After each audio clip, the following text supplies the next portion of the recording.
So, Gene, welcome to the Chef Dinner in Malmö. Thank you, Abby. I have a few questions for you. Sure. See what your thoughts are. Do you work too much? Yeah, I think as chefs we all work too much, but if you look at it, we are passionate about what we're doing, so the hours kind of fly by. So it's like personal life takes an effect, but me personally, I don't feel like I work too much. But your family does. But my family does, yeah, exactly. Okay, so you do pay a premium for it in a way. Yeah. Somebody has to pay the price for Yeah. success, right? So, yeah.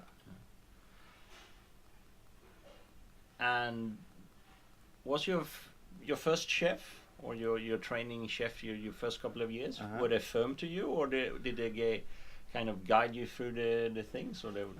Yeah, I was lucky because in Canada, we had a lot of chefs from France who were immigrating to French-speaking Canada in Quebec. So I was there and I got my ass kicked because they were from the European old school, and we didn't know much beginning. So yeah, so definitely firm hand for sure. But that built my base, and then you realize that you can manage in other ways, but still get that information out. So I think it was a good thing. Yeah, it was a good thing. So you have two tools or a toolbox with exactly, not just the disciplinarian, but disciplinarian and educator, right? Because that's what we do. Yeah, Our teams are so young, we just bring them up. So yeah, that's good. So,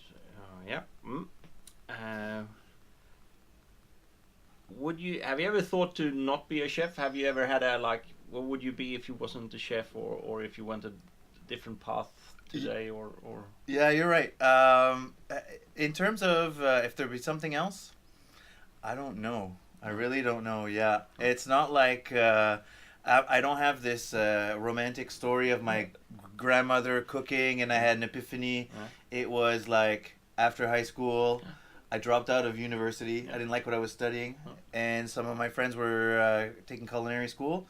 And I started it, and I found what I loved. So no idea what I do. But was it love from the first sight, or in the beginning was it because you got money, and then you got the adrenaline from busy kitchens, and then you got a little bit of a passion, or how was your path to? For me, I've always been hard worker. Yeah. So work has never been. I've never been afraid of it. So I think that did me a lot of good in terms of being able to push. There was no money in it, of course, from the beginning. It was more than being unemployed. Exactly. I could afford my motorcycle and whatnot. But it was never for chefs weren't famous when I started. No. TV programs, TV food station networks, all this stuff. It did not exist. No. So we got in a time where you didn't know what the future was going to hold for you as terms of a chef. And some people back home don't see it as such a high profession, or you know what I mean, all the work that goes behind it. So yeah, my parents were like, "What are you doing? You don't even cook at home." No. So it's not you like can't I even cook at home. You're not even allowed. Yeah, it's not like I didn't start with my grandma and all this kind of stuff. It's just one of those things where I was able to use a lot of different skills. I was able to use read about different cultures and cuisines, work with chefs and learn techniques. It was hands-on, and I like that. So yeah, and I just kept going. Yeah. Okay. And you work in Qatar now. How do you end up there? I mean, from Halifax, Canada, and Qatar. I know you was in Singapore for a while, but I mean, how did the connection? What's the 5-10 steps to make you end up in Sure. Qatar? Sure. So when we were in New York City, we worked with a great F&B director, and he's been trying to pull me to all his other properties around the world. Are you interested here? Are you interested there? And we had always said no. Then we started a family and went back home to Canada, and we had lived expat for 10 years. Yeah. So expat for you is New York or what? New York, Singapore, Shanghai, Miami, all this stuff. So then you get into a groove where you always live this expat life. And then he called and he said, "Do you want to go to Doha?" And I said, "Excuse me? Where's Doha? What is this?" He's like, "Yeah, it's booming. There's tons of restaurant concepts. There's tons of people that can use your expertise. It's a really great time to get in and to develop restaurants and do what you love to do. So you might be interested in doing that." So yeah, so I did. And 4 years later, I'm still there. Yeah. So yeah. So what's in your DNA? What made Gene kind of I mean, you mentioned your motorcycle. Well, you still have one? Yeah, I still got a motorcycle. Yeah, it's in the barn. Yeah, I haven't driven it, but yes, it's there. Yeah. Okay. Yeah. I don't know. For me, I've always been, I guess, a bit artistic. Love the arts. So, cooking gives you a great outlet to that. Hard work. Cooking gives you an outlet to that. Yeah, and generally, I'm a nice guy. Like, I know Canadians get the rep where we're the nicest people on the planet, and but I think that comes across in a kitchen environment as something really good, because if somebody needs something, they know that they can come and talk to you, and they know that when I raise my voice or get a little angry, it's for reason, right? And so I get the effect. So I don't know. That's kind of like what's made me up, and the ability to travel. I mean, how cool is our job when we get to do it? And here I am in Melbourne with you. So how amazing is that? Yeah, no, it is an amazing profession in that sense. Traveling the world peeling onions. That's no problem. So is creativity a curse for you? Do you is it painful when you can't get, I mean, in between the jobs or in between like menu changes, do you feel like you start drinking because you can't get your creativity out, or do you punish yourself like with a chain and hanging a bash? Or? For me, I think just because I'm so curious about different cultural foods and stuff, I think I try to put that into my cuisine and use some of the techniques that I've learned, either to lighten it up or to freshen it up.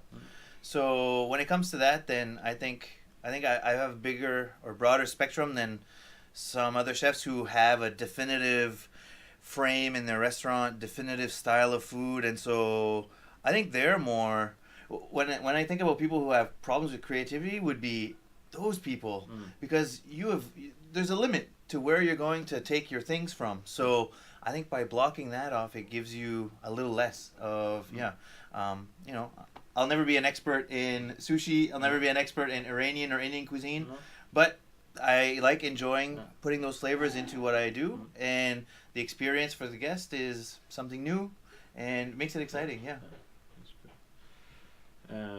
Did you go to catering school? I did. Yeah, I went to catering school in Canada. I went to in Ottawa. I did it in French. French is my first language. Oh, it is? Yeah. I wouldn't guess. Yeah. So French is my first language. I'm from the French part of Canada. Yeah. So I went there, and then I got into hotel. And the third thing is, to try to get into these better kitchens and learn from the best people that you possibly can, And I think with those three, and you have a little bit of want and desire, I think anybody can become a chef. Yeah. And free advice for a sous chef? Sous chef, learn about business. Yeah. Like the business sense? Yes. Yeah. Because if you're a sous chef, eventually the progress is either chef at that restaurant or maybe chef at another restaurant. Yeah. So I see a lot of times culinarians who are just so precise in their cooking and cuisine, but when it comes to their actual business, they're crumbling, or they haven't known yet. So I think some business acumen makes sense.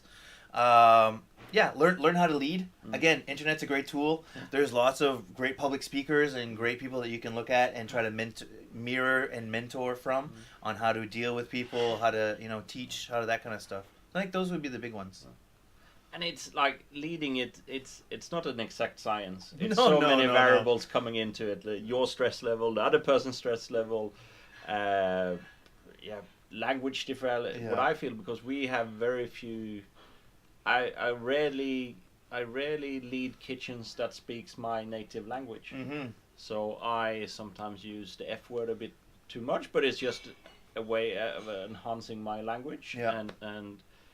And they don't have the same nuances in the language, and it's just the language problem is a big a big factor when you try to communicate. Yeah, of course, definitely. So having precise recipes by the gram, having written out, having some pictures taken of different stages of the cooking. So as a young cook who has never cooked this before, I can get way more success quicker. And then I become way more useful to you because I'm getting it. I'm it's coming to me, right? But you as an English speaking Yeah. and worked abroad for Yeah. so many years, do you like limit your amount of English words in the 100%. Oh yeah. Oh yeah. It's completely situational. Possible mix. Yeah. Yeah. Oh yeah. Big time. You have to, because these guys, a lot of them, English is their second language, and forget about writing. Yeah. It's all oral. Yeah. Okay, they just know how to speak. Yeah. So you want to bring your vocabulary down to like 60 words, and no big culinary terms, because they're like, no. Yeah. All right, that's crazy. Yeah. And free advice for a waiter or front of house staff. Free advice for a waiter?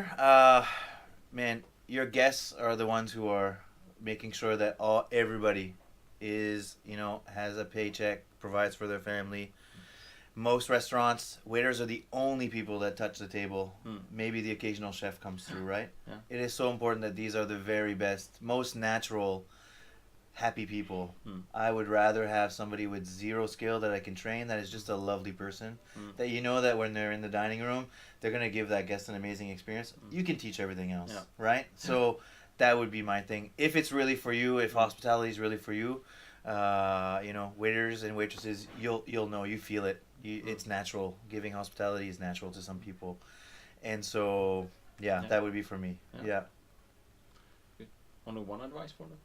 Sorry? Only one advice for them? Yeah, only one. Yeah, all right. Yeah. That's good. Lovely.